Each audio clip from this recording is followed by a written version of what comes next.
À compter de ce jour et pour les 4 prochaines années, la FIF sera dirigée par un nouveau président élu et son comité exécutif de 19 personnes que nous vous avons déjà présenté. Place à présent à la dernière allocution de ce rendez-vous. Elle sera dite par un directeur de société, président d'honneur de Sol FC d'Abobo, premier vice-président de la FAD. Il a déjà été vice-président de cette fédération.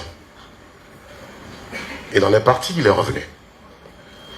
Il sera le 13e président de la Fédération ivoirienne de football, élu depuis le samedi 23 avril 2022 à 20h51. Mesdames et messieurs, ah ouais, j'étais là, j'étais à Yamoussoukro. Et je suis revenu avec la grippe, mais j'ai retenu l'heure. Mesdames et messieurs, accueillons avec des applaudissements nourris Monsieur Augustin Sidi, sinon Monsieur Idriss Yassine Diallo. Monsieur Idriss Yassine Diallo, qui succède à Augustin Sidi Diallo, président élu. Idriss Yassine Diallo,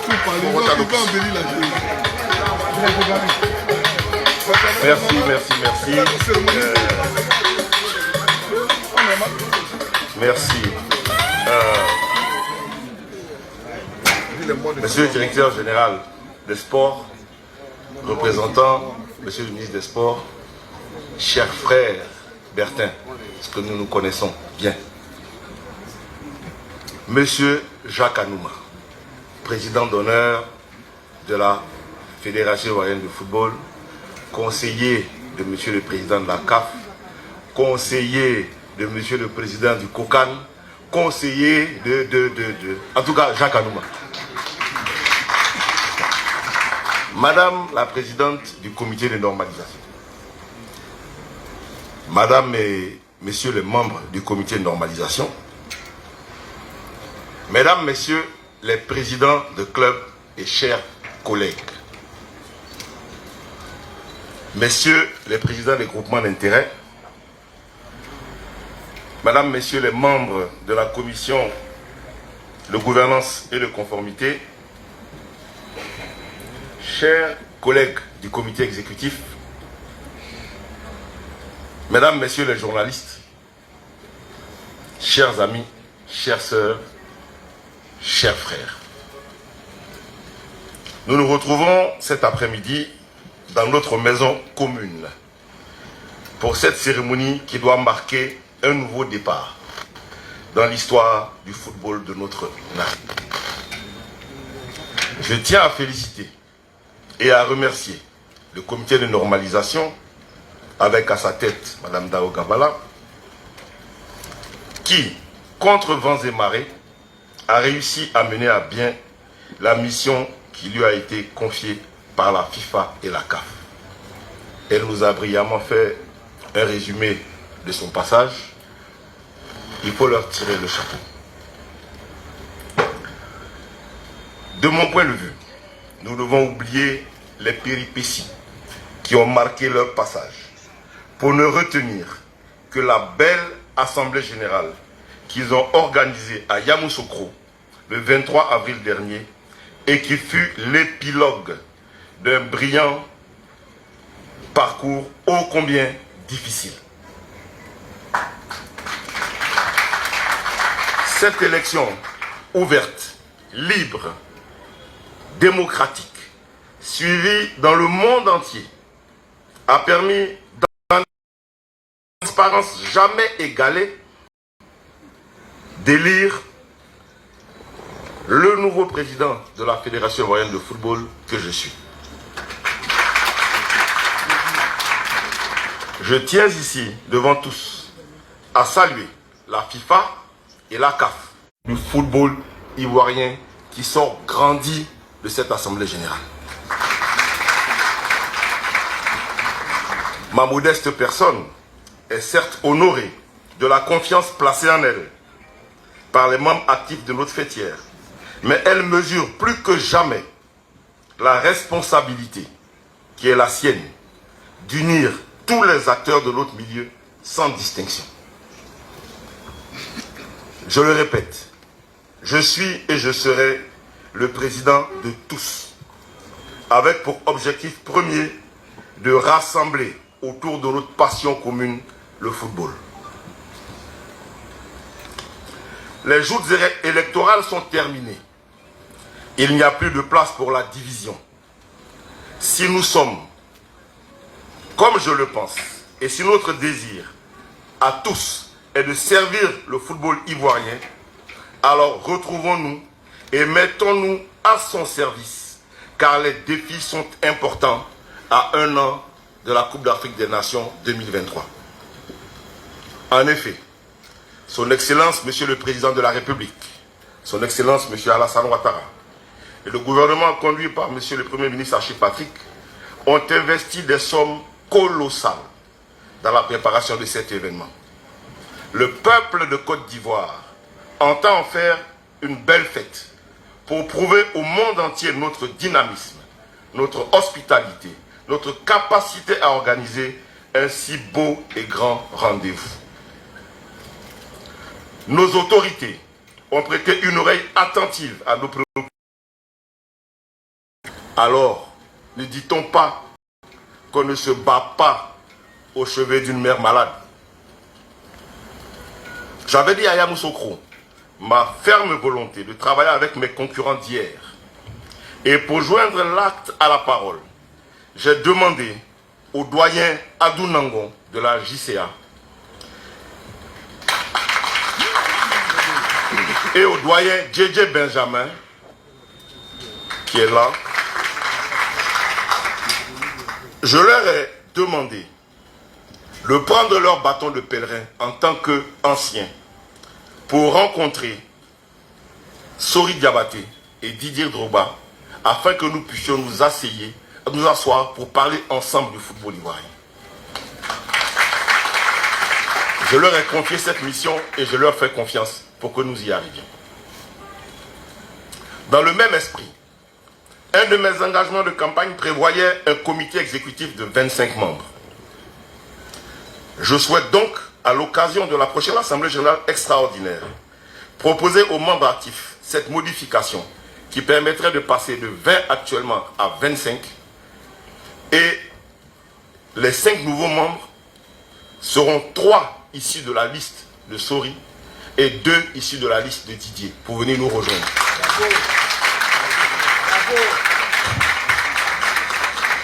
Pour que ensemble nous puissions travailler au service du football de notre pays. Mesdames, Messieurs, je souhaite que nous sortions du passé pour regarder l'avenir et donner de l'espoir à toutes les composantes de la famille du football. En effet, notre pays a toujours produit des grands joueurs, de très grands joueurs. Nos anciens parlaient de Jean Topa, ça ne vous dit rien, mais nos pères en parlaient. De Sékou Touré, ça ne vous dit rien, mais nos pères en parlaient. Plus près de nous, dans notre jeunesse, de Dehi Maurice, de Laurent Pokou. Après, d'Aboulaye Traoré Ben Badi. Je suis obligé de dire son nom malheureusement parce que bon, de Alain Ouamene, je n'ai pas le choix. Je me serais bien passé de reconnaître ce qu'il a fait pour le football ivoirien, mais je me dois de le reconnaître. Oui, donc d'Alain Ouamene, de Bonaventure Kalou, de la génération des frères Touré, Kolo Yaya, de Didier Drogba lui-même, et de maintenant la génération des Franck Kessié et Sébastien Haller.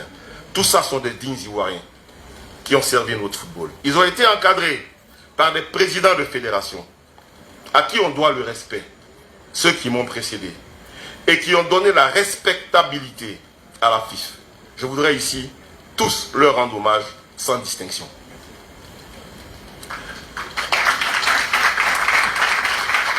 La tâche qui m'attend est très lourde. Et pour la mener, je dois avoir à l'esprit la nécessité de diriger notre fêtière dans la rigueur, la transparence, la justice et l'équité. Je m'y engage solennellement devant vous et devant la nation. Mais je n'y arriverai pas sans vous. Aussi, permettez-moi, à ce niveau de mon propos, de vous dire ma préoccupation, en toute honnêteté, par rapport aux incidents survenus au stade Champrou à l'occasion du match ASEC Mimosa, Lys de Sassandra. Le public s'est déplacé, nombreux, pour soutenir le Lys, ce qui est une très bonne chose en soi. Mais les scènes de violence, tant verbales que physiques, que nous avons vues, sont déplorables, inadmissibles. Je les condamne avec la plus grande énergie. Nous ne pouvons tolérer que le hooliganisme s'installe dans notre football.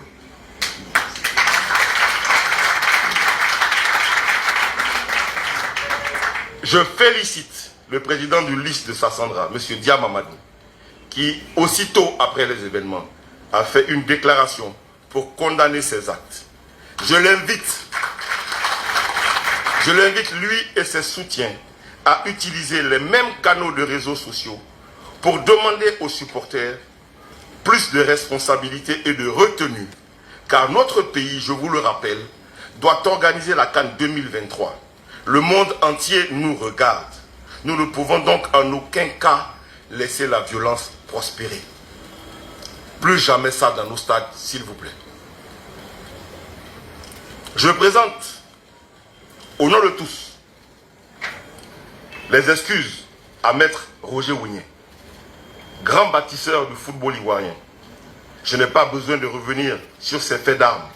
Ils sont connus de tous. Aussi, Roger mérite respect, même si on n'est pas obligé de l'aimer. J'entends ça et là, des procès d'intention à mon endroit. Idriss est élu, c'est Roger qui va diriger la FIFA. Mais pourquoi tant d'a priori dans notre milieu? Il faut qu'on se respecte. Roger en a assez à faire avec la SEC pour diriger la FIFA à ma place. Nos rapports sont basés sur le respect mutuel. Et c'est un aîné qui a une expérience et un succès unique en Côte d'Ivoire. Une longévité exceptionnelle, un palmarès inégalé, une moralité inattaquable dont je peux m'inspirer. La seule chose que Roger m'a demandé quand je lui ai parlé de mon projet, il m'a dit: Idriss, mets en œuvre une politique de bonne gouvernance avec les ressources de la FIFA et ramène le football ivoirien au premier plan africain. Parce que la SEC a besoin de ça.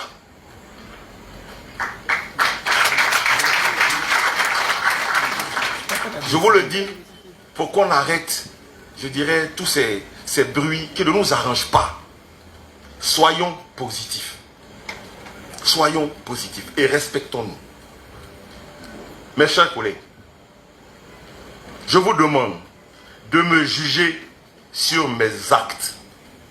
Vous me connaissez. Regardez ce que mon équipe et moi ferons.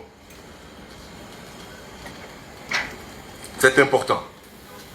Je profite pour remercier les membres de mon comité exécutif. Ils ont accepté, malgré leurs nombreuses responsabilités, de me faire confiance, de me suivre dans un pari qui n'était pas gagné d'avance.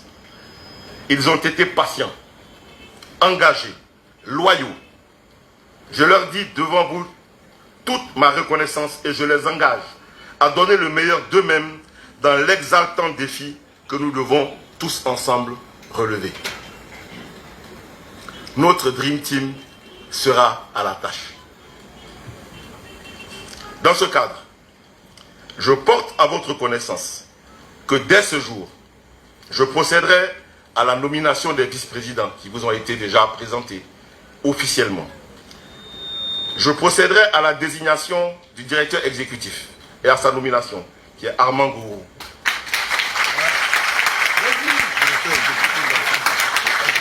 Et là, je vais encore prendre 2 minutes pour mettre les choses à leur place. Armand Gourou ne m'a pas été imposé par Maître Roger Ougné. Et couvrez bien vos oreilles. Parce que c'est tout ça qui fait qu'on perd du temps dans ce pays. Armand Gourou, je ne le connaissais ni d'Adam ni d'Ève. Je l'ai rencontré il y a 2 ans, quand on a élaboré le projet.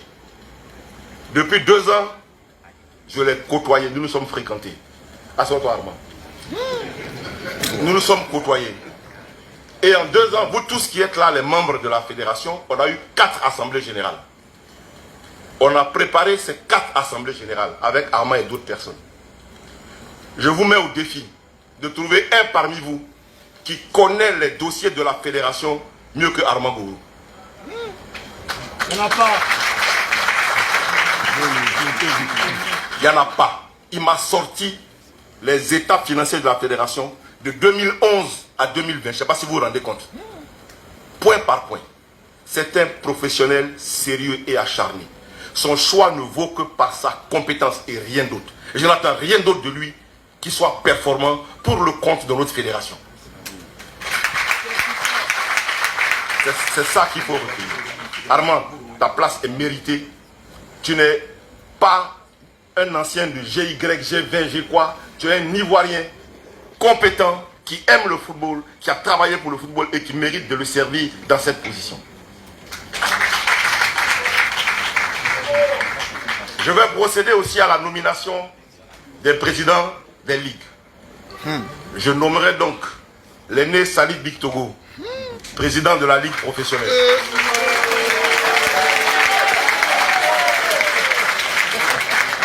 Je nommerai aussi le député maire de Gagno Aïssouf, Diawaté, président de la ligue amateur.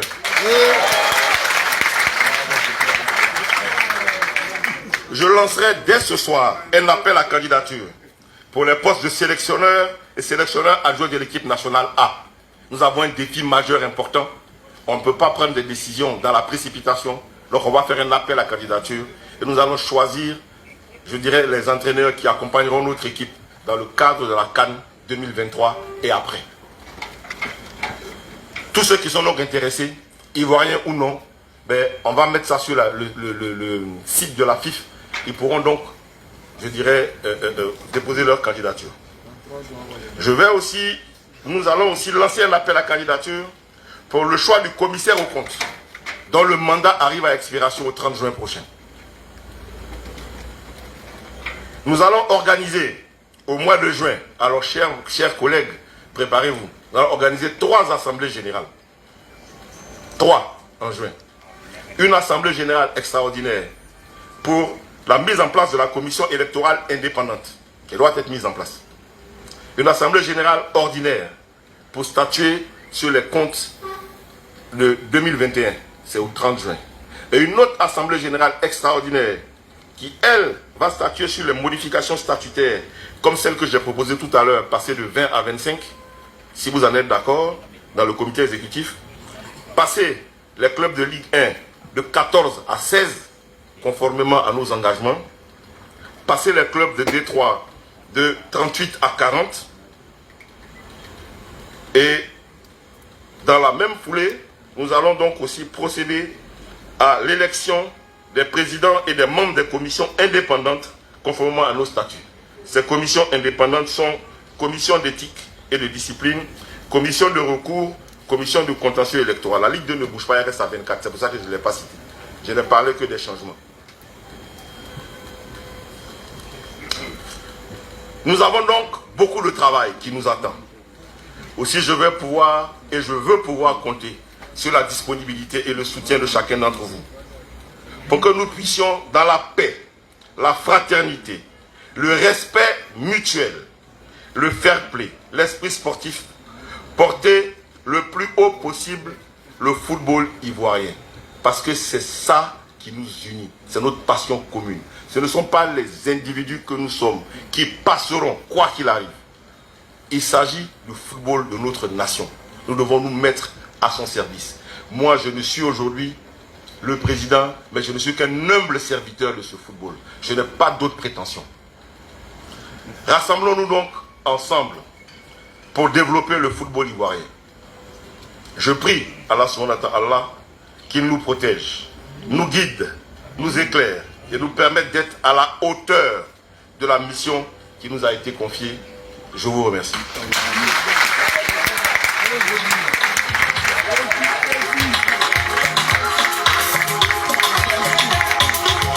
Applaudissements pour le président Idriss Yassine Diallo pour cette...